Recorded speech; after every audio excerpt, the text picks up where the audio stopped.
Assalamualaikum warahmatullahi wabarakatuh. Salam bahagia. Pada kesempatan kali ini, saya Dina Umarosari, calon guru penggerak Angkatan 7 dari SMA Negeri 1 Turen, Kabupaten Malang, kelas 172. Ingin memaparkan modul 1.1.A.8 tentang koneksi antar materi, kesimpulan dan refleksi modul 1.1. Ki Hajar Dewantara dianugerahi gelar Bapak Pendidikan Nasional. Tujuan pendidikan menurut KHD adalah menuntun segala kekuatan kodrat yang ada pada anak-anak itu agar mereka sebagai manusia dan anggota masyarakat dapat mencapai keselamatan dan kebahagiaan yang setinggi-tingginya. Ki Hajar Dewantara memiliki 3 semboyan yang dikenal dengan trilogi pendidikan, yaitu Ing Ngarsa Sung Tulodo, Ing Madya Mangunkarsa, Tutwuri Handayani. Ing Ngarsa Sung Tulodo yang berarti seorang pendidik itu menjadi seorang pemimpin sehingga harus bisa menjadi contoh atau panutan. Ing Madya Mangunkarsa yang berarti seorang pendidik itu harus bisa memberikan semangat, kemauan dan niat anak. Tutwuri Handayani yang berarti seorang pemimpin harus bisa memberikan dorongan dan arahan. Ki Hajar Dewantara memberikan pemikirannya tentang dasar-dasar pendidikan. Dasar-dasar pendidikan menurut KHD yaitu 1. Pendidikan bertujuan untuk menuntun. Yang dimaksud di sini adalah menuntun anak untuk menumbuh kembangkan potensi anak sesuai dengan kemampuan, bakat, dan minat anak. 2. KHD menjelaskan bahwa dasar pendidikan anak berhubungan dengan kodrat alam dan kodrat zaman. Kodrat alam berkaitan dengan sifat dan bentuk lingkungan di mana anak berada. Setiap anak sudah membawa sifat atau karakternya masing-masing. Jadi, sebagai guru kita tidak bisa menghapus sifat dasar tadi. Yang bisa dilakukan adalah menunjukkan dan membimbing mereka agar muncul sifat-sifat baiknya sehingga menutupi atau mengaburkan sifat-sifat jeleknya. 3. Kodrat zaman bisa diartikan bahwa kita sebagai guru harus membekali keterampilan kepada siswa sesuai zamannya agar mereka bisa hidup, berkarya, dan menyesuaikan diri. Dalam konteks pembelajaran sekarang, kita harus bekali siswa dengan kecakapan abad 21. 4. Anak bukan tabula rasa, yang artinya anak bukan kertas kosong yang bisa digambar sesuai keinginan orang dewasa. Anak lahir dengan kekuatan kodrat yang masih samar-samar. Tujuan pendidikan adalah menuntun, memfasilitasi, dan membantu anak untuk menebalkan garis-garis samar agar dapat memperbaiki lakunya untuk menjadi manusia seutuhnya. 5. Budi pekerti juga harus menjadi bagian tak terpisahkan dari pendidikan dan pengajaran yang kita lakukan sebagai guru. Guru harus senantiasa memberikan teladan yang baik bagi siswa-siswanya dalam mengembangkan budi pekerti. Kita juga bisa melakukan kegiatan-kegiatan pembiasaan di sekolah untuk menanamkan nilai-nilai budi pekerti atau akhlak mulia kepada anak. 6.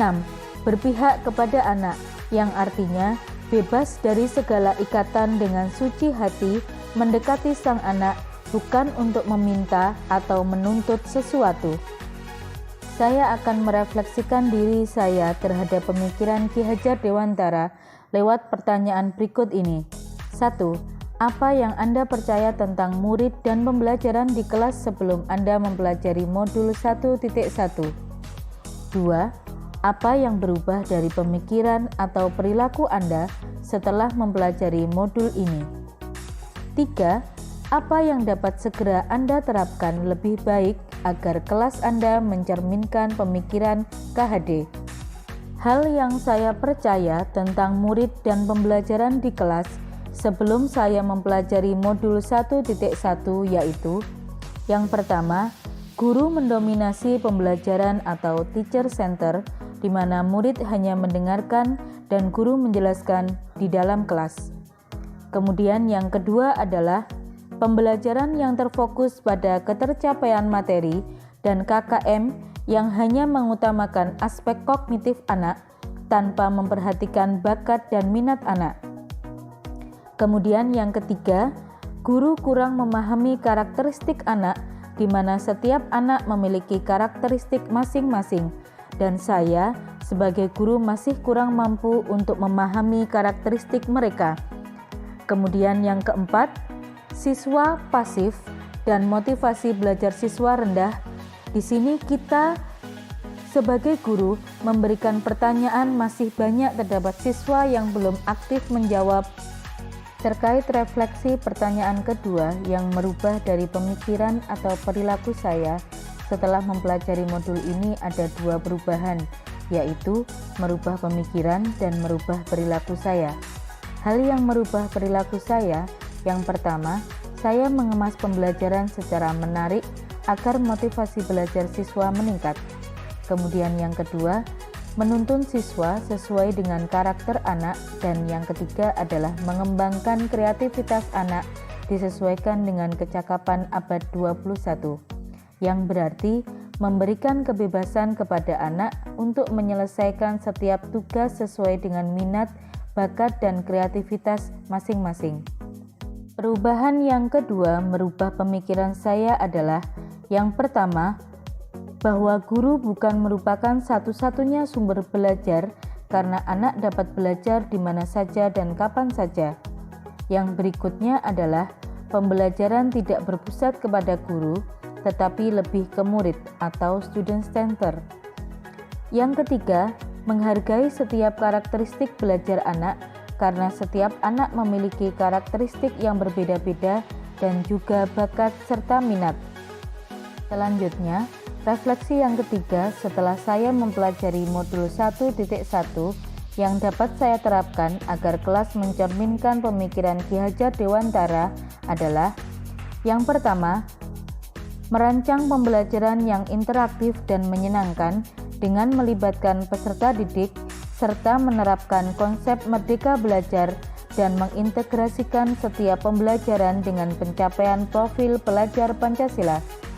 Selanjutnya, dengan menerapkan sistem AMONG atau pendidikan yang menuntun bukan menuntut. Selain itu, dengan lebih menerapkan pembelajaran yang lebih menitik beratkan kepada kodrat alam dan kodrat zaman, serta dengan menerapkan pembelajaran budaya positif yang berbasis kearifan lokal dan budaya setempat. Yang terakhir adalah dengan lebih mengutamakan pembelajaran kepada aspek budi pekerti. Seperti contoh, dalam pelaksanaan pembelajaran bahasa Inggris kelas 11 untuk materi invitation adalah dengan penugasan awal untuk membuat desain invitation card dengan menggunakan aplikasi digital berupa Canva. Kesimpulan yang dapat saya ambil dari refleksi yang telah saya lakukan terhadap pemikiran Ki Hajar Dewantara adalah sebagai berikut. 1. Pentingnya teknologi dalam proses pendidikan. 2. Pendidikan adalah proses menuntun, bukan menuntut. 3. Pendidikan harus memperhatikan kodrat anak, yaitu kodrat alam dan kodrat zaman. 4. Pendidikan tidak hanya dari segi akademis dan non-akademis, tapi perlu ada penanaman pendidikan karakter atau budi pekerti. Terakhir, sejatinya pendidikan adalah berhamba. Demikian paparan yang dapat saya sampaikan terkait modul 1.1.A.8 terkait koneksi antar materi, kesimpulan, dan refleksi pemikiran Ki Hajar Dewantara. Semoga bermanfaat. Salam bahagia, salam guru penggerak, tergerak, bergerak, menggerakkan. Terima kasih. Wassalamualaikum warahmatullahi wabarakatuh.